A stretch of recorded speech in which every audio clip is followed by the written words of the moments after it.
नमस्कार, बहुत स्वागत है आपका। मैं हूं दिलीप मिश्रा और आप देख रहे हैं टाइम्स एमपी।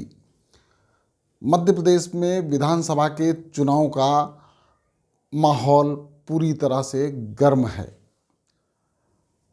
देवास जिले की कन्नौद विधानसभा सीट पर सभी की निगाहें हैं। यहां पर मुकाबला भारतीय जनता पार्टी के आशीष शर्मा और कांग्रेस के दीपक जोशी के बीच है।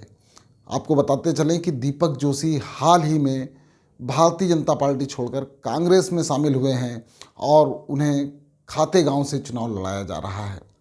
हम इस सीट का हाल जानने के लिए खातेगांव विधानसभा क्षेत्र में पहुंचे। जब हम सुलगांव से गुजर रहे थे तो वहां भारतीय जनता पार्टी के प्रत्याशी आशीष शर्मा का जनसंपर्क चल रहा था। वहां उनकी एक सभा भी हुई।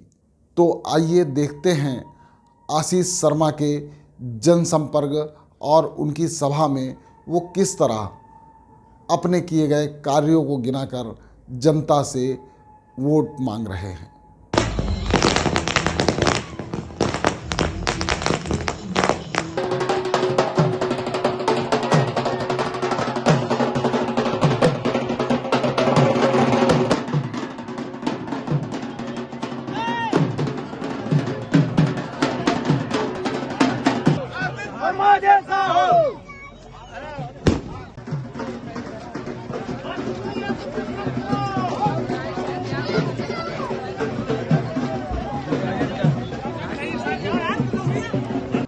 पिछले 10 वर्षों से लगातार आपकी सेवा करने का भरसक प्रयास किया है और भारतीय जनता पार्टी की सरकार ने जो हरणगांव क्षेत्र है हमारा, जो कभी पिछड़ा क्षेत्र हुआ करता था, जहां ना सड़क की व्यवस्था होती थी, ना बिजली की व्यवस्था होती थी, ना स्कूल की व्यवस्था होती थी, वहां पर आज उस्मानिया से लेकर देवगांव तक एक अच्छी सड़क आपको चलने के लिए मिली है। हरणगांव जो कि पुलिस चौकी हुआ करती थी, आज पुलिस थाना हो गया है। साथ ही साथ आने वाले समय में खातेगांव आपको अपने तहसील संबंधी कार्यों के लिए नहीं जाना पड़े, इसके लिए हरणगांव को हमने नवीन तहसील बनवाने का काम किया है। आने वाले 3 माह में हरणगांव एक नई तहसील के रूप में आकार लेगा। यहाँ के बच्चों के पढ़ने के लिए कॉलेज की सुविधा भी अब आपको हरणगांव में ही मिलेगी। खातेगांव और कन्नौद के कॉलेज में आपको नहीं जाना पड़ेगा। एक अच्छा बस स्टैंड हरणगांव में अभी उसका काम चल रहा है। विकास की कई सारी योजनाएं लोगों तक पहुंचाने का हमने प्रयास किया है। मोदी जी की सरकार जब 2014 में आई तब सबसे पहले उन्होंने प्रधानमंत्री आवास योजना देने का कार्य प्रारंभ किया।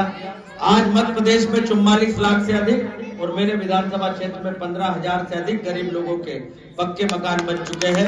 आज वो कच्चे मकान से पक्के मकान तक पहुंच चुके हैं। सिंचाई योजना का पानी आपके खेतों तक पहुंचेगा, तब वास्तव में संपन्नता आएगी। हमने तय किया है कि 2025 तक विधानसभा के हर गांव में, हर घर तक नर्मदा जी का पानी पहुंचे।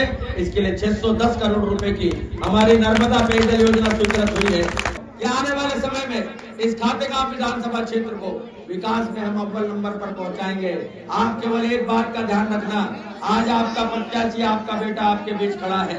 हर व्यक्ति को मकान मिलेगा, हर व्यक्ति को विकास की योजनाएं मिलेंगी। और मेरी लाडली बहनों से मेरा आग्रह है, इतने साल का जीवन हो गया, किसी सरकार ने 50 रुपए हमारे खाते में नहीं डाले। सबका भाई भी, जो सगा भाई होता है, वो रक्षाबंधन और भाई दूज पे टीका लगवाने आता है। घर में ब्याह शादी हो तो मामेरा लेकर आता है। लेकिन शिवराज सिंह चौहान, जो आप बहनों का सगा भाई से भी बढ़कर है, उसने 1250 रुपए प्रति माह की राशि आपके खाते में डाली है। आने वाले समय में 3000 ये राशि होगी, जिससे बहनों को आधार मिलेगा। आज गांव की दुकानों पर भीड़ लगती है तो उसका कारण है कि मेरी बहन के हाथ में पैसा है। बहन को पैसा वाला बनाने का काम शिवराज जी की सरकार कर रही है। स्वयं सहायता समूह को पैसा देना हो, मध्याह्न भोजन योजना बनाने वाली महिला का मानदेय बढ़ाना हो, गांव के चौकीदार की तनख्वाह बढ़ाना हो, रोजगार सहायक का वेतन बढ़ाना हो, आंगनवाड़ी कार्यकर्ता की सहायता करना हो, तो शिवराज जी की सरकार कभी पीछे नहीं हटी है। और सबसे आखिरी बात आपसे पूछना चाहता हूँ, जब हम बीमार होते हैं और बीमार होने के बाद हमारे पास उतना पैसा भी नहीं होता कि हम अपना इलाज करा सके, तब मोदी जी का आयुष्मान कार्ड आपके जीवन की रक्षा करता है। 5 लाख तक का इलाज कराने का काम वो कार्ड करता है। उसके अलावा जिनको इलाज की जरूरत होती है, हम मुख्यमंत्री चिकित्सा सहायता से उसका इलाज कराने का काम करते हैं। कम से कम 10 लोगों के इलाज के पैसे हमने सुलगांव में मंजूर कराए हैं। मेरे पहले इस गाँव में एक नेताजी आए थे, वो नेताजी कह के गए कि आपका विधायक कोई नशा करता है, मुझे नशा है इस क्षेत्र की जनता की सेवा का, जो 24 घंटे मेरी रगों में दौड़ता है, जो कहता है कि अगर कोई भी जनता जनार्दन तकलीफ में है तो आशीष शर्मा तुझे उसके लिए उठकर आना पड़ेगा। मैं उनके बारे में कुछ नहीं कहता, बहुत अच्छे खानदान में उन्होंने जन्म लिया है, बहुत बड़े संत महात्मा की संतान है, लेकिन रात में चड्डी बनियान में दारू पीते हुए और चिकन खाते हुए जिसके फोटो वायरल हुए, उसके बारे में आप सब लोग विश्वास कर लीजिएगा। मैं किसी के बारे में कुछ नहीं कहना चाहता, मेरे बारे में चिल्लाने वाले बहुत सारे लोग आपको दुनिया में मिल जाएंगे। हाईवे स्वीकृत करा है, 4 लेन का काम चल रहा है, रेल परियोजना पर काम चल रहा है। इसके अलावा उच्च शिक्षा हो, हरणगांव को तहसील बनाने का मामला हो, बस स्टैंड निर्माण का मामला हो, हमने हर वो काम किया जो जनता की मांग के अनुरूप था।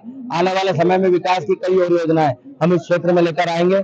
हमने विकास किया है, आगे भी विकास करेंगे, इसी आधार पर जनता से मत मांग रहे हैं। एक जनता से बड़ा लगाव देखा गया है, आपके हाथ पकड़ पकड़ के घर घर ले जाया गया, क्या मानते हैं आप, मतलब इस चीज में आपके जो सुविधा है बढ़ चुकी है आपके लिए? ये रिश्ता एक दिन में नहीं बनता है। एक दिन में आप किसी से संपर्क जोड़ सकते हो, लेकिन दिल का रिश्ता तो बरसों तक काम करने के बाद ही बनता है। हमने विधानसभा क्षेत्र के हर सदस्य परिवार का रिश्ता निर्मित किया है, चाहे वो किसी भी राजनीतिक दल का हो, और इस बार का चुनाव खातेगांव विधानसभा क्षेत्र की जनता के आशीर्वाद के रूप में याद रखा जाएगा।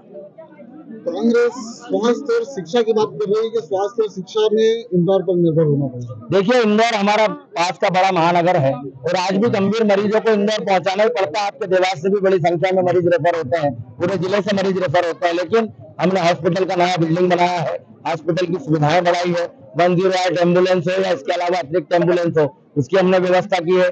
ऑक्सीजन प्लांट कोरोना के संकट के समय हमने खड़ा किया और इसके कारण स्वास्थ्य सुविधाओं में पहले से बढ़ोतरी हुई। हमने प्राथमिक उपचार केंद्र स्वीकृत कराए हैं, हमने छोटे मोटे सेंटर गांव-गांव में स्थापित कराए हैं, आयुष हॉस्पिटल हमने खुलवाया है, यूनानी होम्योपैथी का हॉस्पिटल हमने खुलवाया है। स्वास्थ्य सुविधाओं का विस्तार हुआ है। शिक्षा में 2 सीएम राइज स्कूल हमको मिले हैं, पीजी कोर्सेज हमारे यहाँ संचालित हो रहे हैं और भविष्य में एग्रीकल्चर महाविद्यालय और जो आवारा मवेशी बारिश के मौसम में घूमते हैं उसके लिए बड़ा बहुत भवन बनाने की हमारी इस विधानसभा क्षेत्र में योजना है। भैया आपके सामने भारतीय जनता पार्टी के पूर्व मंत्री, आपके सामने कांग्रेस सरकार, क्या चुनौती मानते हैं?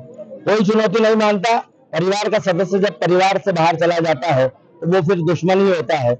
इसलिए अगर कोई परिवार को छोड़कर गया है तो आज वो कांग्रेस के प्रत्याशी के रूप में चुनाव लड़ रहा है, तो हम भी उसी भावना के साथ इनका मुकाबला करने के लिए तैयार है। तो क्षेत्र खातेगांव विधानसभा भारतीय जनता पार्टी का गढ़ रहा है और इस गढ़ को भेदने के प्रयास बहुत सारे लोगों ने किए, लेकिन सफल नहीं हो पाए, क्योंकि यहाँ की जनता की रगों में भारतीय जनता पार्टी के प्रति प्रेम है।